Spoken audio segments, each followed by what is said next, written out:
तमाम सुनने और देखने वालों को अस्सलाम वालेकुम। इस वक्त आप अपनी स्क्रीन पर देख रहे हैं रेलवे की तारीख के इब्तदाई दौर से तल्लक रखने वाली एक नायाब एंटीक्स के मुतल्लिक खसूसी रिपोर्ट। यूट्यूब पर आरजे टीवी और फेसबुक के नाजरीन के लिए अपना करो लालिसन पर जावेद अली सलीमी के साथ। तमाम नाजरीन से दरख्वास्त है कि हमारे चैनल्स को सब्सक्राइब और लाइक करते हुए वीडियो को शेयर करना मत भूलें। नीज़ कमेंट्स में अपनी राय का इजहार भी करें कि हमारी ये काविश आपको कैसी लगी।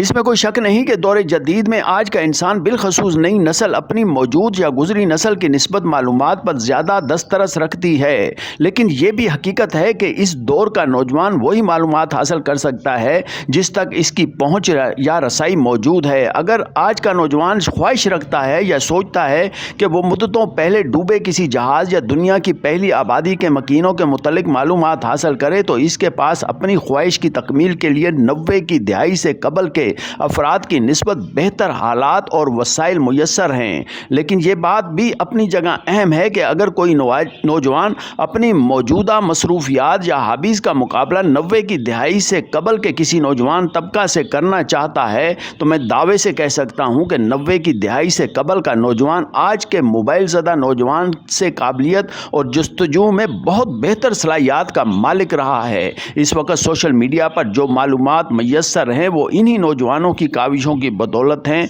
जो तहकीक की जस्तजू के अमल के दौरान महफूज की गई थीं। सच पूछें तो यही हकीकत है कि अगर तारीख के वाक़यात को बेहतर अंदाज में जमा करने की सलाहियत इस्तेमाल न की जाती तो आज हमें यह भी मालूम ना हो पाता कि हमसे चंद सौ साल पहले का इंसान कैसा था और इसके पास ऐसा क्या कुछ मौजूद था जिसकी बदौलत इसने मज़ीद तहकीक करते हुए आज के इंसान को तरक्की की लाजवाल इजादात तक पहुँचा दिया। इसमें भी कोई शक नहीं कि पाकिस्तान एक ऐसा मुल्क है जहां तहकीक की जस्तजू करने की सोच रखने वाले अफराद की कभी हौसला अफजाई नहीं की गई, बल्कि ऐसे अफराद जो माजी में इस्तेमाल होने वाले नवादरात को महफूज रखे हुए हैं चाहते हैं कि अपने इर्द गिर्द मौजूद अफराद को बताएं कि इनके पास ऐसा कुछ मौजूद है जिसके मुतल्लिक दूसरों को भी मालूम होना चाहिए। लेकिन हकीकत यही है कि वो ऐसा नहीं कर सकते क्योंकि वो समझते हैं कि ऐसी सोच की हमारे माशरा में हौसला अफजाई का कोई इम्कान मौजूद नहीं। यही वजह है कि हमारे इर्द गिर्द मौजूद हज़ारों नायाब व कीमती अशिया जिनकी तारीखी हैसियत भी बनती है, सिर्फ सोच और जुस्तजू की हौसला अफजाई दस्तयाब न होने की बदौलत तबाह व बर्बाद कर दी गई। अगर इनको महसूस होता कि इनके नायाब व कीमती अशिया की आने वाले वक्त में इनको या इनके ख़ानदान के बच्चों को माकूल कीमत मिल पाएगी तो यकीनन वो अपनी इन अशिया की हिफाजत करते और आज हमारे अक्सर ख़ानदानों के पास इन नवादरात की शक्ल में एक माकूल आमदन का जरिया मौजूद होता। यह भी हकीकत है कि नायाब सिक्कों, टिकटों व दीगर अशिया की नीलामी की बदौलत यूरोप के अक्सर अफराद ने लाखों डॉलर कमाए हैं। यहाँ तक कि 1892 के एक सिक्के की कीमत में जर्मनी के एक नौजवान ने डिमांड रखी कि इसे हैवी बाइक हासिल करना है जिसकी मालियत इसके मुल्क के अंदर एक हैवी मर्सिडीज गाड़ी के बराबर बनती थी। मुतलका सिक्के के बदला में एक बैंक ने इसे बाइक दिलवाई और सिक्के को अपने पास महफूज कर लिया। यही सिक्का मेरे पास भी मौजूद है जिसकी मालियत पाकिस्तान में शायद 10,000 भी ना मिल पाएँ। टिकटों और सिक्कों की बात तो अलग है। इस वक्त मैं आपको एक टार्च दिखाने जा रहा हूं जिसकी तारीख रेलवे इंडिया की तारीख के मसावी है। ये टार्च हमारी सरजमीन पर 18वीं सदी के आखिर या 19वीं सदी के इब्तदाई अयाम में लाई गई, जब रेलवे लाइन के बिछाने के बाद इस पर ट्रेन चलाने के लिए एक मरबूत निज़ाम बनाने की ज़रूरत को महसूस किया गया। आम मुलाजमीन को मिट्टी के तेल के लैंप फराम किए गए, लेकिन ऑफिसरान के इस्तेमाल में इस किस्म की टार्चें दी गईं जो विंचेस्टर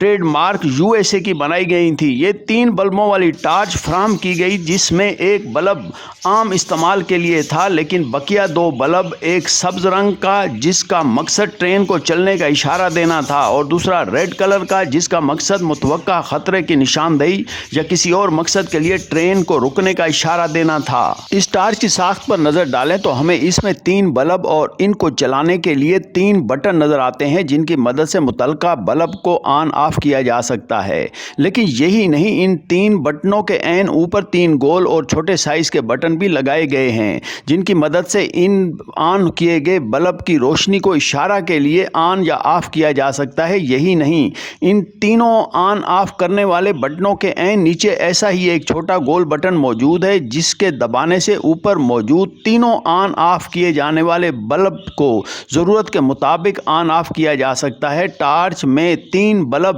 جن میں ایک نارمل روشنی کے لیے استعمال کیا جاتا تھا جبکہ بقیہ 2 میں سے ایک سبز کلر والا بلب تھا جسے ٹرین کو چلانے کے لیے اشارہ کے طور پر استعمال کیا جاتا تھا، جبکہ ایک بلب ریڈ کلر کا تھا جس کا استعمال متوقع خطرے سے ڈرائیور کو خبردار کرنا یا کسی بھی مقصد کے لیے ٹرین کو روکنا تھا۔ یہ بیٹری پلاسٹک ٹائپ ایک دھات اور تانبے کی بنی ہوئی ہے جس میں بڑے سائز کے 3 سیل استعمال کیے جاتے ہیں جن کی مدد سے یہ 3 بلبوں کو الگ الگ یا بیک وقت روشن کرنے کی طاقت رکھتی ہے، جبکہ بیٹری کے مختلف حصوں کو آپس میں جوڑنے کے لیے تانبے کے ہول والے جوائنٹ ربٹس استعمال ہوئے ہیں، جبکہ بٹن والی پٹی کو ٹارچ کے ساتھ منسلک کرنے کے لیے تانبے کے عام ربٹس استعمال کیے گئے ہیں، جبکہ اس ٹارچ سے روشنی کو دور تک پہنچانے کے لیے بلبوں کے سامنے ایک مخصوص قسم کا شیشہ استعمال کیا گیا ہے۔ میرے پاس یہ ٹارچ اس وقت مکمل طور پر اوریجنل حالت میں موجود ہے،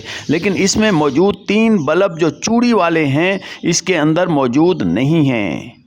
میں یہ نہیں بتا سکتا کہ متعلقہ بلب حقیقت میں ریڈ و سبز کلر کے گلاسز سے بنائے گئے تھے یا عام بلبوں کو اس ٹارچ میں ضرورت کے مطابق رنگ کرنے کے بعد لگا دیا گیا تھا۔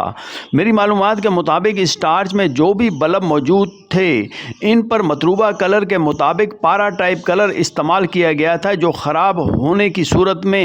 بلب ہٹا کر اس ٹارچ میں دوسرے بلب لگائے گئے، لیکن جب ٹارچ مجھ تک پہنچی تو اس میں عام بلب لگے ہوئے تھے جن پر رنگ لگا ہوا تھا۔ ٹارچ 1907 کے بعد میرے دادا ملک غلام محمد سلیم کو اس وقت دی گئی جب انہوں نے برٹش انڈین ریلوے کا بطور آفیسر فیروز پور میں چارج سنبھال کر پہلے مسلمان ریلوے آفیسر ہونے کا اعزاز حاصل کیا۔ اس دور میں راولپنڈی سے ملتان براستہ کندیا ریلوے کا کام آخری مراحل میں تھا اور یہاں درپیش مسائل کو سامنے رکھتے ہوئے سفارش کی گئی تھی کہ اس علاقہ میں مسلم آفیسر کو تعینات کیا جائے۔ تب میرے دادا جان کو 1910 میں بھکر تعیناتی کے احکامات جاری ہوئے۔ اس دور میں بھکر میں آفیسران کے لیے بنگلے تعمیر کیے گئے جن میں سب سے بڑا بنگلہ جو اس وقت ٹریفک انسپکٹر ریلوے کے زیر استعمال ہے میں جو پہلا مکین آباد ہوا وہ میرے دادا ملک غلام محمد سلیم ہی تھے۔ ان کو راولپنڈی سے ملتان تک تمام ریل کی نگرانی کرنا کے فرائض سونپے گئے۔ اس دور میں پنڈی سے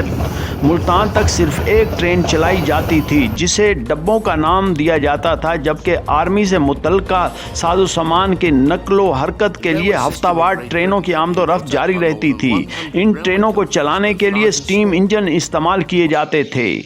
سوچئے کہ جس دور میں ہمارے علاقہ میں دیے جلانے کی روایت بھی شاید تھی یا نہیں تھی، اس دور میں مغرب کے افراد ایسی ٹارچیں استعمال کیا کرتے تھے جن کے متعلق 90 کی دہائی تک ہمارے عمرہ ہی سوچ سکتے تھے۔ یہ ٹارچ جو میں نے آپ کو دکھائی ہے اپنے دور کی سب سے نایاب ٹارچ ہے جو 1892 میں انڈین ریلوے کے لیے بنائی جانے والی ریلوے لائن کے آفیسران کے لیے وینچیسٹر ٹریڈ مارک USA سے بنوائی گئی تھی۔ مجھے نہیں معلوم کہ ایسی ٹارچیں مزید کسی کے پاس موجود ہو سکتی ہیں یا نہیں، کیونکہ میں نے سوشل میڈیا پر کوشش کی ہے، مجھے آج تک ایسی کسی ٹارچ کی کوئی تصویر نظر نہیں آئی۔